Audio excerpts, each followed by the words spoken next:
One Question is designed to give subscribers valuable insights on how executive leaders in college athletics think about key issues on their respective campuses, in their departments, or within their leagues and conferences.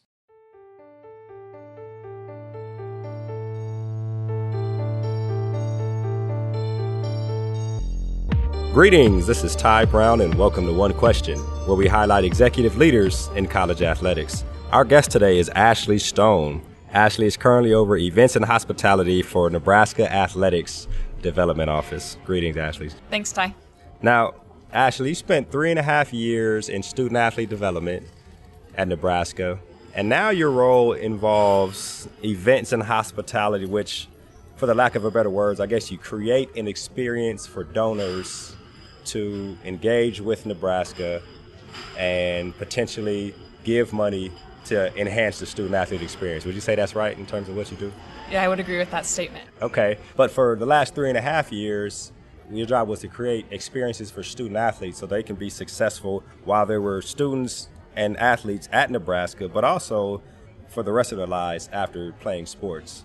How have you been able to tie what you did in creating student-athlete experiences to what you do now in creating experiences for potential donors and those who want to support the student-athlete experience? Sure, I think a lot of what I did in student athlete development and now what I do within development and really serving our donors and kind of premium seating individuals is all comes down to service. So my whole goal, whether it's with student athletes or now these potential donors and donors, is to really serve them to the best of my ability with very intentional and impactful programs. So for instance, in student athlete development, was hired to create the nation's first what we called our post-eligibility opportunities program. So in short, when student athletes come to Nebraska, they letter, graduate, and exhaust eligibility, we'll provide them a $7,500 scholarship to use for an internship, study abroad experience, or then graduate school. Well, now within our premium seating and suites, just a quick example of trying to really enhance that experience and serve our constituents to the best of our ability. So at volleyball, we have volleyball suites and then also kind of our courtside seating. So with that, volleyball this year, between your second and third sets, instead of having a 10-minute break, we now have a 5-minute break. So that's across all NCAA. And our donors, the one thing that they would talk about when they come into our corporate hospitality room during that break is, we don't have enough time to go to the restroom to get food that we want. So how do we solve that issue? We bring our corporate hospitality to them. And so we actually make these hospitality carts, and we actually do seat-side service that you'd probably see at NBA games. And so again, just trying to figure out little ways to best serve them, and it all truly comes down to what can we do to make the experience of every single individual we're serving the best experience that it can possibly be. Okay, well, that's excellent. And so what I know about you in the time we've talked is you have a creativity about you, right? And you mentioned this thing you helped grow there in Nebraska. You've been in this position with hospitality events for 2 months. And if you're a creative person, being able to implement creativity is probably very important to you. In those 2 months, have you seen where you can implement your creativity or where you can in the future, if not already now? Yep, so that's a great question. My background went to undergrad at Wichita State University, majored in integrated marketing communications. So for me, it's a blending of journalism and event planning and social media, advertising, PR, and so that lends to creativity very well.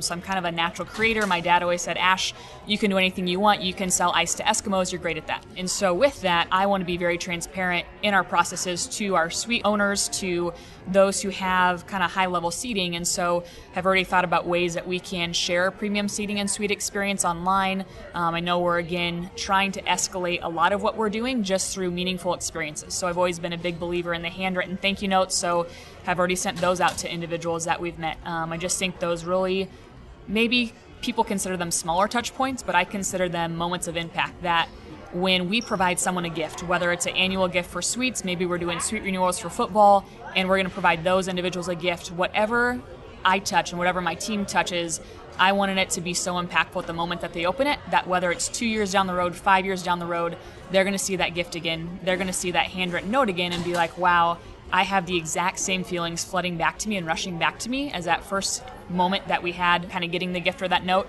So really trying to put that effect on everything that we do. Again, obviously that creativity included through transparency, through visuals, through kind of those random acts of kindness too that we'll put through all of our sports and premium seating areas. When you decided to make the switch from student athlete experience to what you're doing now, in the process of making that decision, when you were talking to the person you would potentially work for and they were talking to you, you guys were pretty much interviewing each other, did you see that creativity would be a part of it? I imagine they knew they were bringing creativity in, but did you see that? Like, this organization could probably use me, or were they thinking we can probably use this person to bring that creativity to us? I know we were definitely both on the same page, and the one reason that kind of really sealed the deal for me for moving departments was there is a lot of autonomy, right? So to whom much is given, much is expected. And so with my boss, he is someone who could say, Ashley, you're doing a great job, keep pushing, but he's also someone who can challenge me in a way that I greatly respect. And so it's always, why are we doing this? And so really being able to figure out what intention we can put into things. And so it's great to embrace creativity, but if you're just creating for the sake of creating, there's no point in it. So really thinking of, how's this creativity going to impact our donors? So I always think about the meaning. I don't necessarily think of, how is that going to lead to a donation 5 or 10 years down the road? I just want people to truly feel valued for who they are and the things that they bring to our organization. So I think our meaningful creativity in that process has been and will continue to be very beneficial. Okay. Now, do you work closely with the development officers there at Nebraska Athletics? We do.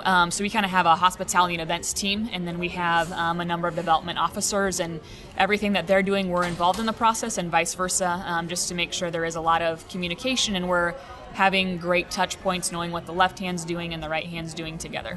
Okay, well, I asked that question because I would imagine if I was a development officer and there's somebody on our team now who understands what the student-athlete experience is, or actually help to cultivate that student-athlete experiences, I would see you as an asset, and I'd be picking your brain all the time, because when I go sit down with a potential donor, I want to be able to tell them the stories and to tell them how their gift to our university and to our athletics department is helping to enhance that student-athlete experience. Have you seen any of that yet in terms of the role you are? I have. So it's been a blessing to transition from student-athlete development, where know all of our 600-plus student-athletes pretty well.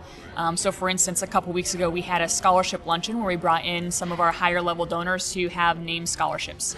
And so with that, one of our individuals came to me and said, Ash, you know our student athletes, here's a list of those getting scholarships. Who would be great to position at what tables, and who would be great speakers? And so for me, that was very natural to say, hey, this baseball athlete is going to hit it out of the park in a speech. Sure enough, he did. All the donors loved him. Our staff was very pleased with giving his name. We do that kind of with a letter winner induction ceremony. And so we think about, too, it's like, how are we going to continue? So after 3 years, I'm no longer probably going to know the student athletes as well as I do now, because the ones I know are all going to graduate. And so it's, how do you start to build those relationships with your life skills and academic offices, or how do you even groom kind of the next level of individuals you're going to transition over to the development office through current staff that you have here? Well, it sounds to me like they've hired an asset. In those 2 months, they're realizing that this person that we've brought over is going to help us in terms of what we want to do as a whole, as an organization. I think you probably feel the same way about working over there in terms of what you bring to the table and what it's going to help you with your career. Where do you see this taking you, I guess, in the future? Is development something you want to do? I mean, are you interested in that aspect of it, or where do you see this taking you in the future? That's a fantastic question, and one that I wish I knew the answer. Right. So this is truly the first time in my life where I have no idea what the next step is. And it's something that, as someone who's very planned, it's a little nerve-wracking, but at the same time it's very liberating and freeing, because I don't have any next steps, and so you can let potentially those next steps come to you. In being in the hospitality side and truly being able to serve our donors and potential donors, it gives me an opportunity to build relationships on kind of the low level. I want to get to know people. I don't want to come and say, hey, Ty, I know you love football, I know you value education, let's see if we can't do a scholarship. I would very much rather know people on a very personal level first before I say, hey, let's open up your wallet. So I think that maybe at some point I can move into that development officer role. But again, I'm just happy to serve and master everything that I'm doing, and hopefully let those next doors open up when the time's right. Right. Well, it sounds like you'll keep operating at a high level, and that'll take you anywhere you decide you want to go. I really appreciate you joining us here on One Question. Thanks, Ty. That was Ashley Stone. She works in events and hospitality with University of Nebraska Athletics Development Office. And of course, this is Ty Brown with One Question. And keep in mind, the role of a leader is to create and maintain an environment that people want to be a part of. And as always, be better tomorrow than you are today.